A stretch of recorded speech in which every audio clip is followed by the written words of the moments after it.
we still trust women immediately. I'm sick of that, man. And a lot of people's lives get ruined. They get accused. If you're on a football team and some sorority girl accuses the black dude of rape, he loses a scholarship.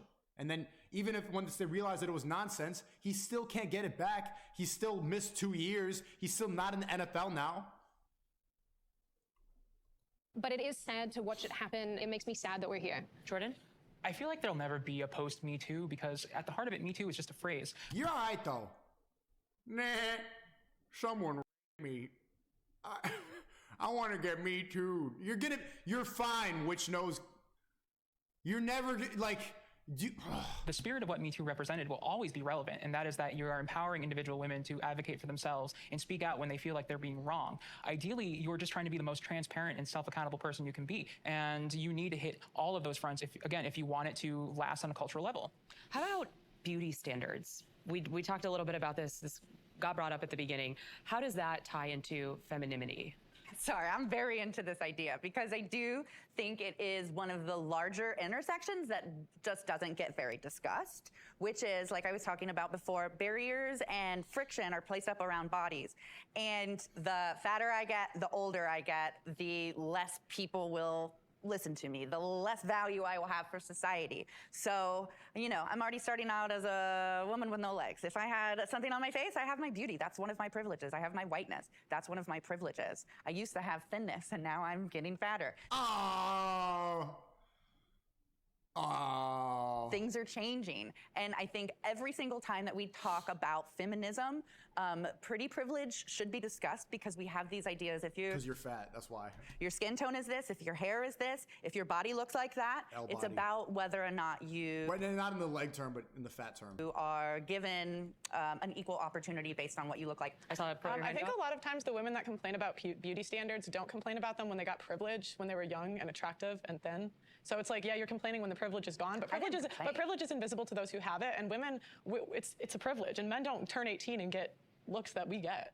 As a black woman, shut up. I'm so... One of the most... Imagine just every time you start a sentence, as a black, trans, queer POC, as a minority... Integral parts of the beauty conversation has been colorism. I'm a dark-skinned black woman, proud of it, and proud of being myself. For the most part, I did not... Why am I going to cry about this?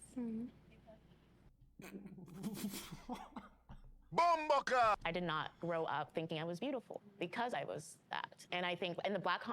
Well, it's nothing to do with black. You're just not very attractive. Okay.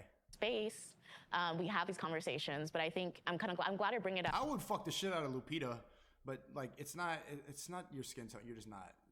Your hair looks like French fries. Because I think feminists actually really should be part of the colorism topic, because colorism is not just shades within being black, it's shades because again, the beauty standard is the closer to whiteness you are, the more beautiful you are. I think it's something that if more people in different shades, particularly white women, because of knowing that standard, and we work together on that, then we have a lot, I think, something we can unify on, but also something that we can make strides in right now that I'm just not seeing. It's only, again, that's why people feel like you have to be a black feminist, because it's a topic that only really black feminists are talking about, because it deals with Let me play a being sad black. song for you on the world's smallest How do violin. beauty...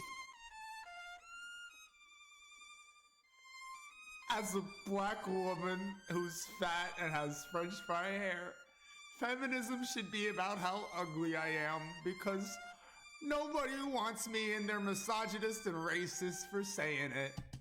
Standards make you feel? Morris? I mean, kind of what you're saying, Antonia, as a black Latina woman in my community, As right, a black Latina, I grew up and I was ugly, right? Like, that's what I was considered. I was not considered You're fat too, though. beautiful. Of feeling ugly, but also being told I was, right, had a lot to do with what is believed in my community, right? Colorism is one of them. And so to say, I'm gonna redefine beauty for myself, and to say, I own myself, and I get to decide. What? These fucking woke people are coping so hard with being fat. Did you hear that? She redefined beauty for herself. Literally the definition of delusion. What the? Imagine being so ugly, you make up the definition of ugly in your head so that you don't fit it. Decide what's beautiful, right? And I get to decide what I want to wear and how I want to wear it. And I don't need to, right? It's almost a repelling, right? Like I'm like, no, you know You're what? coping. I am beautiful. You're I'm gonna do what I coping. want to do, and I'm gonna feel myself. Because if no one else is gonna feel me, it's on me to feel me too. Cope. Delusional cope. I gotta say though, I did grow Die alone with cats then. up being referred to as very beautiful for a woman with a disability, and that to me always fed this idea that disability They probably got some fat cake though. Nah, doesn't mean doesn't beautiful. count. I am in some form of exceptionalism, which I then had to keep up with forever. So it's like I got this thought as I started to age, like you can have no legs, but you better not fucking get fat. And so this idea that like there are certain people who are beautiful and certain people who aren't, and that inherently holds value is, I think, you know, find it in yourself, yes. And Jordan? Beauty standards are toxic bullshit hierarchical nonsense. Beauty standards are for, that's toxic and patriarchal, Lois. And I say that as someone who has spent over a year collectively of my life in eating disorder institutions because I have tried to put my body through hellish things to meet these beauty standards, which more often than not are not based in reality. They're typically trends, they're created to push things, they're extremely useful for marketing, but they don't serve anyone's health, they don't serve anyone's self-esteem, they only act to try and tell us that there's a allegedly right way to have a body. And Your body sucks. if you don't occupy that space and have that body, then you're a piece of shit, which is absolute nonsense. You're not a piece of shit. Your body's just objectively worse. You're fat. It's not efficient. Would you rather have a fast car or a fucking 1993 Volkswagen that's like a fat? Imagine if your car had a bunch of fat, like a bunch of extra metal on it for no reason. It's a shitty car. It's just worse.